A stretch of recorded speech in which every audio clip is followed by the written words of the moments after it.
நிச்சயமா. இப்போ இவன் திருமாவளவன் அவர்கள் வந்து கள்ளச்சாராயம் சாவு அங்க கிட்டத்தட்ட ஒரு 67 பேர் இறந்திருக்கிறாங்க கள்ளக்குறிச்சியில.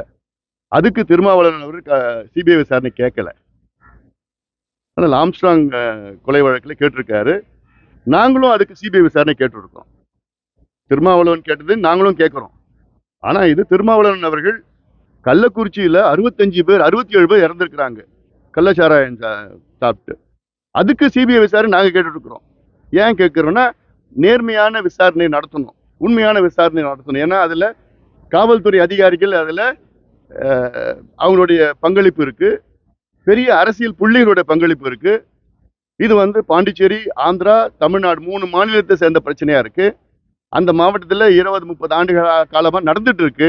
இனி அந்த போன்ற சம்பவம் நடக்கக்கூடாது. அதுக்கு சிபிஐ விசாரணை வேணும் நாங்க கேட்கிறோம். ஒரு புதிய இப்ப கமிஷனர்லாம் மாத்திருக்கிறாங்க. அவங்களுக்கு வாய்ப்பு கொடுத்து பார்ப்போம். ஏன்னா எடுத்த உடனே நம்ம குறை சொல்றது அது நல்லது இருக்காது. ஒரு புதுசா அருண் பொறுப்பு ஏற்றிருக்கிறாரு. ஏற்றுக்கிட்டு நிச்சயமா ஒரு வாய்ப்பு கொடுத்து கட்டுப்படுத்தணும். ஏன்னா இந்த கூலிப்படை அது போன்ற கலாச்சாரத்தை வந்து வேரோட அறுக்கணும்.